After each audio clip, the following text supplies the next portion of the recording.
अस्सलाम वालेकुम गाइस। आज का जो हमारा टॉपिक है ये टाइप्स ऑफ लीव्स के बारे में है। हमने पहले लीव्स का एक सिनेरियो देखा था, इसमें हम टाइप्स देखेंगे। पहले भी हम टाइप्स देखा था, लेकिन इसके अंदर हम मज़ीद डिफ़ाइन करेंगे टाइप्स को जस्ट। तो पिछली वीडियो के अंदर हमने ये बताया था कि हम एक न्यू सीरीज़ शुरू कर रहे हैं जिसके अंदर जस्ट लीव मैनेजमेंट के ऊपर बात करेंगे। तो हमने एक बैकग्राउंड देखा था लीव मैनेजमेंट का, ठीक है, कि लीव को कैसे मैनेज किया जाता है एचआर की तरफ से या एम्प्लॉयज़ की तरफ से।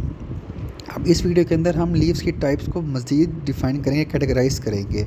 हमने जनरल टाइप्स तो देखी थी, लेकिन पेड और अनपेड को ज़्यादा हमने डिफ़ाइन नहीं किया था। तो इस वीडियो के अंदर हम देखेंगे कि पेड लीव क्या होती हैं और अनपेड लीव क्या होती हैं, और कैसे एचआर जो है वो अनपेड और पेड लीव को मैनेज करता है, और कैसे एचआर उसको कंट्रोल करता है एम्प्लॉयज़ के लिए। सबसे पहले हम देख लेते हैं कि लीव होती क्या है एचआरएम के अंदर। लीव एक अथोराइज टाइम ऑफ होता है जिसमें आपको अप्रूव होता है कि एक एम्प्लॉय इस अप्रूवल टाइम पीरियड के लिए जॉब में ना आना चाहे। वो चाहे एक सर्टेन आवर्स के होते हैं, घंटों के हिसाब से होता है, like short leave, half day, या एक पूरे दिन की छुट्टी हो सकती है, या एक से ज़्यादा दिनों के लिए भी लीव हो सकती है, लाइक एनुअल लीव्स होगी 10 दिन की, 15 दिन की, एक हफ्ते की। तो वो सारी जो टाइम ऑफ होता है वो लीव होती है। बेसिकली उसको अप्रूव होती हैं, लाइक अथोराइज्ड होती हैं एम्प्लॉयर को या एचआर को या सुपरवाइज़र को या लाइन मैनेजर को या एचओडी को पता होता है, उसी ने अप्रूव की होती हैं।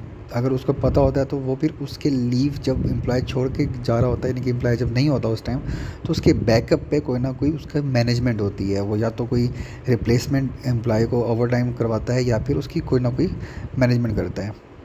अब लीव की क्लासिफिकेशन करते हैं। सबसे पहले मैनेजर अटेंडेंस एंड सैलरी होती है। मैनेज मतलब कि अटेंडेंस और सैलरी, अगर जितनी ज़्यादा लीव्स होंगी, अगर पेड है तो उसकी सैलरी डिडक्ट नहीं होगी, अगर अनपेड है तो डेफिनेटली उसकी सैलरी में से डिडक्शन होगी।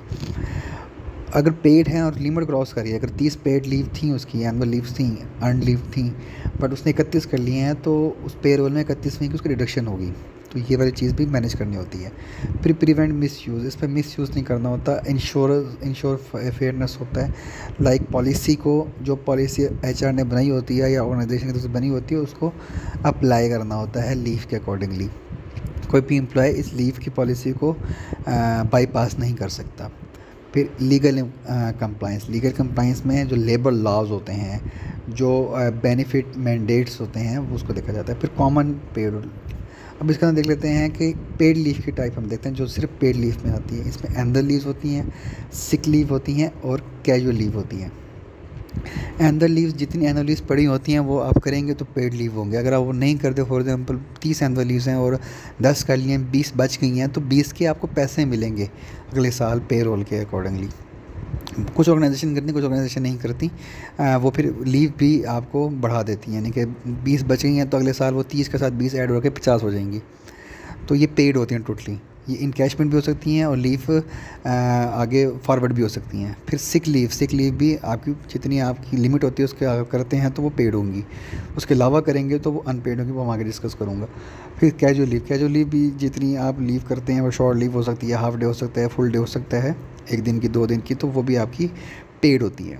अब अनपेड को बात करते हैं। अनपेड वो पेड होती हैं लीव विदाउट पे, लाइक अगर कैजुअल लीव आपकी 8 लिमिट है, अगर 9 कर लेते हैं तो वो आपकी अनपेड लीव हो गई। अगर आपकी कोई खुदा ना खास्ता सिक लीव इतनी ज़्यादा हो गई है, आपका एक्सीडेंट हो गया है जो कि आप 7 दिन की अंदर रिकवर नहीं कर सकते, ज़्यादा चाहिए, तो वो 7 दिन तो पेड हो गया, लेकिन उसके बाद जो अगर आप बेड रेस्ट पे हैं या हॉस्पिटलाइज हैं तो वो आपका अनपेड लीव होगी।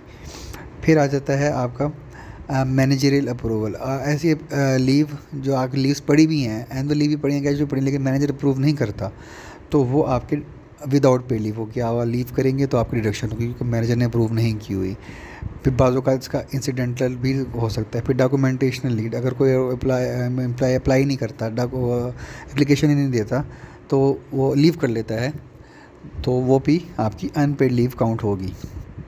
एचआर का रोल क्या होगा? एचआर का रोल पॉलिसी को बनाना, कंप्लाइंस पॉलिसी इम्प्लीमेंट करना, ठीक है, इंश्योर फेयरनेस कि किसी एम्प्लॉय को ज़्यादा लीव तो नहीं मिल रही या किसी एम्प्लॉय को बिल्कुल ही लीव तो नहीं मिल रही, तो ये देखना। फिर ट्रैक बैलेंस के एचआर चेक करता है कि अनपेड या पेड लीव कौन कौन सी हो सकती हैं। फिर पे रोल में अपडेट करना। सबसे इंपॉर्टेंट चीज़ है कि पे रोल के अंदर कैलकुलेशन करना लीव्स का, लीव कैसे कैलकुलेट कर सकते हैं, लीव को कैसे मैनेज कर सकते हैं, डिडक्शन कैसे होगी, वो सारा कुछ जो होता है वो पे रोल के अंदर जो सारी मैनेजमेंट होती है वो एचआर ही कर रहा होता है। ख़ास तौर पे जो पे रोल क्लोजिंग डेट होती है उसमें जितनी भी लीव्स होती हैं वो एनुअल लीव्स, कैजुअल लीव्स को सेग्रीगेट करना, paid leave without paid leave को सेग्रीगेट करना, ये एचआर की रिस्पॉन्सिबिलिटी होती है। इसलिए ये जो टॉपिक है लीव मैनेजमेंट का, ये बहुत इंपॉर्टेंट है एचआर के लिए।